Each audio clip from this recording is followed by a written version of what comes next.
আসসালামু আলাইকুম। মাসরুস কুকিং ডায়েরিতে স্বাগতম।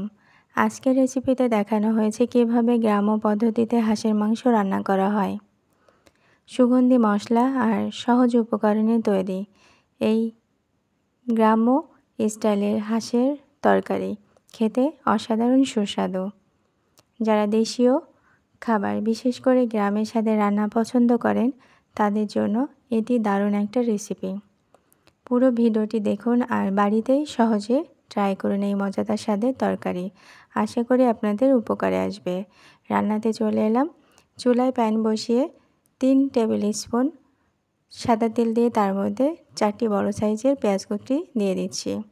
রান্নাটা হবে মাটির চুলায় কাঠের আগুনে, তার মানে আজকের রান্নাটা খুবই সুস্বাদু হবে। পরিমাণ মতো লবণ দিয়ে পেঁয়াজটা আমি 2 মিনিট ছটে করে নিব। হালকা ব্রাউন হলে এর মধ্যে শুকনা মরিচ বাটা অ্যাড করে দেব। এখন এর মধ্যে পরিমাণ মতো শুকনা মরিচ বাটা দিয়ে দিলাম। কালারটা অনেক গাঢ় মনে হলেও এর ঝালটা অনেক কম ছিল। এর মধ্যে 1 টিস্পুন গরম মশলা বাটা এবং 1 টিস্পুন জিরা বাটা অ্যাড করে মশলাটা খুব ভালোভাবে কষিয়ে নিচ্ছি। মশলা যত ভালোভাবে কষানো হবে মাংসের স্বাদ তত বেড়ে যাবে। পরিমাণ মতো হলুদ দিয়ে খুব ভালোভাবে কষিয়ে নিতে হবে। এখানে এই পর্যায়ে নারকেলের দুধ দিব 1 কাপের মতো, দিয়ে মশলাটা আরও ভালোভাবে কষিয়ে নেব।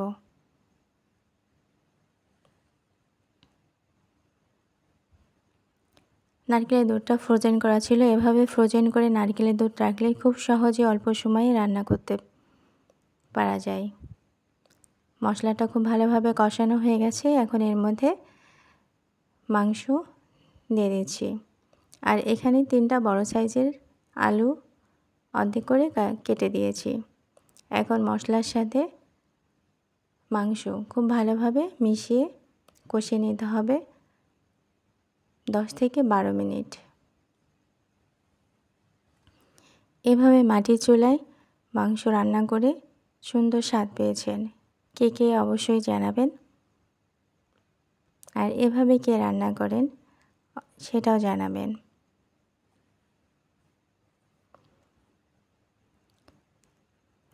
দেশের বাহির থেকে যেখান থেকে আমার ভিডিও দেখেন বা বন্ধু হিসেবে সাথে আছেন সবাইকে অসংখ্য ধন্যবাদ বন্ধু হয়ে সাথে থাকার জন্য এবং আমাকে সাপোর্ট করার জন্য, সামনের দিকে এগিয়ে নেওয়ার জন্য।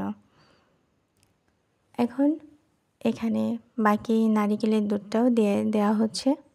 এখানে কিন্তু একসাথে দুধটা দিয়ে দেওয়া হয়নি, মশলা কষানোর সময় একবার দেওয়া হয়েছে আর এখন মাংস কষানোর সময় আরেকবার দেওয়া হচ্ছে।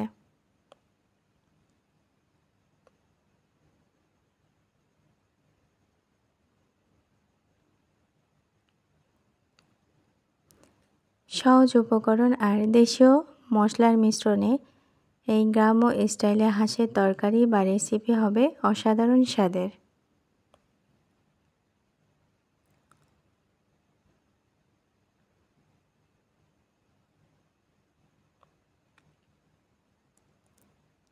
আমার ভিডিওর কোনো অংশ যদি আপনাদের ভালো লেগে থাকে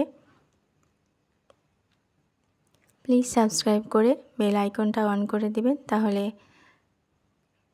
ভিডিও ছাড়ার সাথে সাথে আপনার কাছে পৌঁছে যাবে।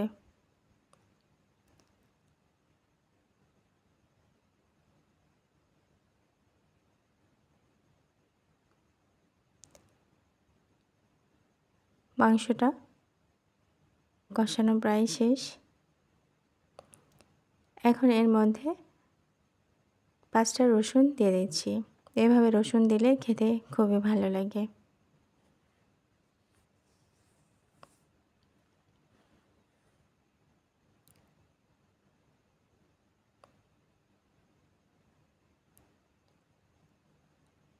মাংসটা কত ভালোভাবে কষানো হয়েছে দেখলেই আপনারা বুঝতে পারবেন মাংস থেকে তেল ছেড়ে দিয়েছে।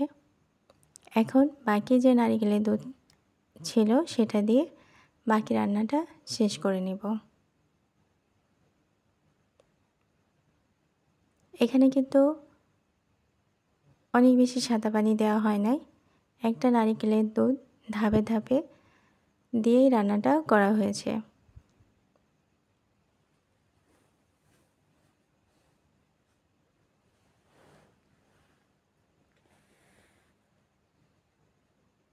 দেখেন কতটা লোভনীয় লাগছে, মরিচের কালারটা খুবই ভালো ছিল। আর মাটির চুলায় কাঠের আগুনে রান্না করলে সেটার স্বাদ যে একটা অন্যরকম স্বাদ, সেটা আমরা সবাই জানি। যারা দেশীয় খাবার বা গ্রামের রান্না বা ট্রেডিশনাল হাঁসের রান্না পছন্দ করেন, তাদের জন্য এই রেসিপিটা একদম পারফেক্ট।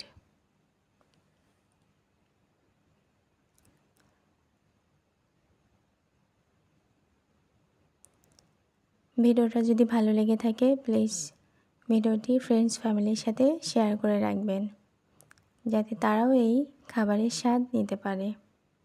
রান্নাটা শেষ হয়ে গেছে, দেখেন কতটা লোভনীয় লাগছে।